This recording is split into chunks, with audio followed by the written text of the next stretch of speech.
अबे ओए। जब बॉलीवुड में मार धाड़ और एक्शन का दौर अपने चरम पर था, एक तरफ थे लोग थिएटर्स में गोलियों की गड़गड़ाहट सुनने जा रहे थे, तो दूसरी तरफ पर्दे पर रिलीज हुई एक ऐसी फिल्म जिसने एक्शन को एक कल्ट रोमांटिक ड्रामा में बदल दिया। एक शराबी गुंडा और मवाली जिसे पूरी बस्ती नफरत करती थी, लेकिन जब उसे एक बेसहारा लड़की से सच्चा प्यार हुआ तो उसने अपनी जिंदगी की बाजी लगा दी। गुंडों से मेरी इज्जत बचा ली, इस खोली में लाकर मेरी इज्जत बढ़ा दी। अभी क्या है मैं इस गुंडे की रखात नहीं चाहिए मेरे को तुम्हारा एहसान। दोस्तों, आज हम बात कर रहे हैं महागुरु यानी मिथुन चक्रवर्ती की करियर डिफाइनिंग और कल्ट क्लासिक फिल्म प्रेम प्रतिज्ञा की। इस फिल्म ने माधुरी दीक्षित को बॉलीवुड की धक धक गर्ल बनने की सीढ़ी दी और मिथुन दा को एक ऐसे रूप में दिखाया जिसे देखकर क्रिटिक्स भी दंग रह गए। लेकिन क्या आप जानते हैं कि इस फिल्म को बनाने को पीछे कितना बड़ा रिस्क था? क्यों मिथुन चक्रवर्ती और माधुरी दीक्षित का करियर दांव पर लगा था? मैं रात दिन काम करूंगी और तुम्हारी पाई चुका दूंगी। बस मैं जाती है, टांग तोड़ के रख दूंगा अगर घर से बाहर कदम रखा तो। और क्या थी वो बॉक्स ऑफिस की टक्कर जिसने उस दौर के ट्रेड पंडितों की नींद उड़ा दी थी। आज की इस वीडियो में हम फिल्म की बजट, कलेक्शन और अनसुने फैक्ट और इसके पीछे की असली ड्रामे की डिकोड करेंगे। दोस्तों, वीडियो के एंड तक जरूर देखिएगा क्योंकि आखिरी वाले फैक्ट को सुनकर आप भी चौंक जाएंगे। लेकिन दोस्त, औरत की बेवफाई को समझना दुनिया के किसी मर्द के बस की बात नहीं। कहानी की शुरुआत होती है साउथ से। साल 1980 में तमिल सिनेमा में एक फिल्म आई थी जिसका नाम वंडी चक्रम है। यह फिल्म ब्लॉकबस्टर रही और इसी फिल्म से सिल्क स्मिता को बड़ा ब्रेक मिला था। जब हिंदी सिनेमा के जाने माने और बेहद संजीदा डायरेक्टर बापू ने इस कहानी को देखा तो उन्होंने तय किया कि वो इसे हिंदी में रीमेक करेंगे। लेकिन हिंदी के राजा भैया एक शराबी, गुस्सैल मगर दिल के साफ गुंडे का रोल कौन करेगा? बापू को एक ऐसा एक्टर चाहिए था जो एक्शन भी कर सके और जब रोए तो दर्शकों की आंखों में भी आंसू आ जाए। ये सपना किसी को दिखाएगी, सच कहीं और करेगी। अब बच्चन के बाद अगर कोई जनता का असली मसीहा था तो वो थे मिथुन चक्रवर्ती। मिथुन दा ने जब इस रोल की स्क्रिप्ट सुनी तो उन्होंने तुरंत हाँ कह दिया। वो अपने डिस्को डांसर वाली इमेज से बाहर निकलकर कुछ ऐसा करना चाहते थे जो उनके अभिनय की गहराई को दिखाए। अब तलाश थी लीड एक्ट्रेस की। उस वक्त माधुरी दीक्षित तेजाब, जो कि 1988 की कामयाबी के बाद स्टार बन चुकी थी। बापू को एक ऐसी लड़की चाहिए थी जो बेहद मासूम दिखे, जो एक गुंडे के दिल को पिघला सके।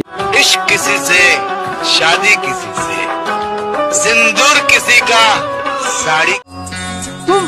तुम चलाओगे? क्यों? इतने सारे लोग चलाते हैं, मैं क्यों नहीं चला सकता? दुनिया भर की बातें सुनाई उस लौंडिया ने। माधुरी दीक्षित इस रोल के लिए परफेक्ट थी। इस फिल्म में विनोद मेहरा ने एक प्रोफेसर का बेहद शानदार और पॉजिटिव रोल निभाया जो कहानी का टर्निंग पॉइंट बनते हैं। वहीं सतीश कौशिक ने मिथुन के दोस्त के रूप में कॉमिक रिलीफ और इमोशन का तड़का लगाया। दोस्तों, लेकिन दोस्त, औरत की बेवफाई को समझना दुनिया के किसी मर्द के बस की बात नहीं। प्रेम प्रतिज्ञा की मेकिंग कोई आसान काम नहीं थी। डायरेक्टर बापू अपनी फिल्मों में परफेक्शन के लिए जाने जाते थे। फिल्म की शूटिंग बॉम्बे की असली बस्तियों और सेट्स पर की गई थी ताकि वो रॉ और रियलिस्टिक फील आए।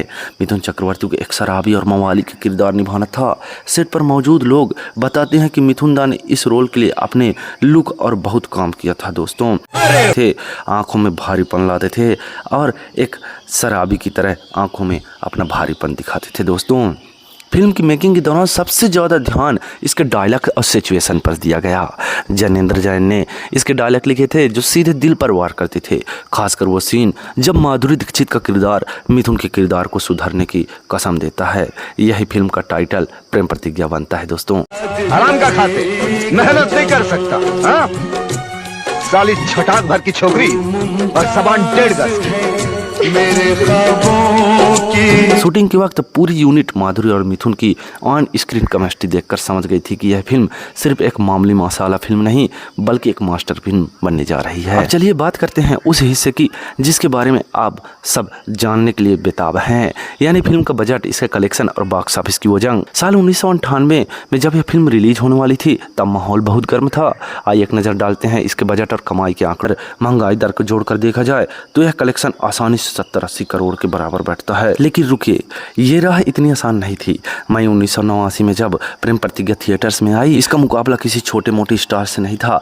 उस दौर में मिथुन चक्रवर्ती साल में 10 से 12 फिल्में कर रहे थे। थिएटर में उनकी ही दूसरी एक्शन फिल्मों में उनकी टक्कर हो रही थी। राम लखन जैसी मल्टी स्टारर और बड़े बजट की फिल्मों में कतार में थी। ट्रेड पंडितों को लगा था कि एक संजीदा और रोने धोने वाली प्रेम कहानी को एक्शन प्रेमी दर्शक नकार देंगे। लेकिन मिथुन दा के फैंस, जो उन्हें केवल हवा में उड़कर लात मारना देखना चाहते थे, वो थिएटर्स में राजा भैया की आंसुओं को देखकर खुद को रोक नहीं पाए और रो पड़े दोस्तों। लेकिन दोस्त, औरत की बेवफाई को समझना दुनिया के किसी मर्द के बस की बात नहीं। फिल्मों ने सिंगल स्क्रीन पर रिकॉर्ड तोड़ भीड़ जुटाई और बॉक्स ऑफिस पर एक बड़ी हिट साबित हुई दोस्तों। अब वक्त आ गया है उस अनसुने फैक्ट्स का जो शायद ही किसी आम सिनेमा लवर को पता होंगे। चलिए काउंटडाउन शुरू करते हैं दोस्तों। फैक्ट नंबर 1, माधुरी दीक्षित का पहला फिल्म फेयर नॉमिनेशन। यूँ तो माधुरी दीक्षित को स्टारडम तेजाब से ही मिला था, लेकिन प्रेम प्रतिज्ञा वो पहली फिल्म थी जिसने उनके अंदर की बेहतरीन एक्ट्रेस को दुनिया के सामने रखा था।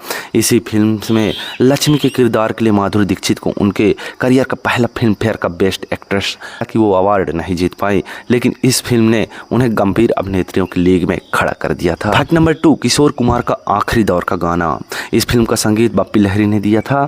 फिल्म का सबसे विनोद मेहरा के साथ इनमें अनोखा संयोग बैठा था। इस फिल्म में विनोद मेहरा ने प्रोफेसर का किरदार निभाया था। यह माधुरी दीक्षित और विनोद मेहरा की एक साथ पहली अभिनय की।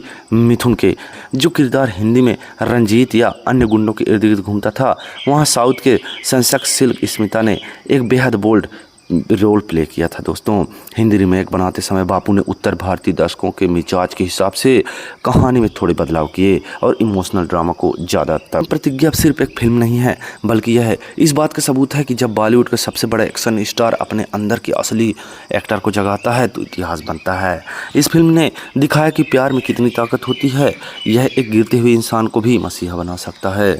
आज रिलीज के इतने सालों बाद भी जब मिथुन दा के करियर की टॉप 5 फिल्मों की बात होती है तो प्रेम प्रतिज्ञा का नाम गर्व से लिया। सब्सक्राइब करना बिल्कुल भी मत भूलें दोस्तों।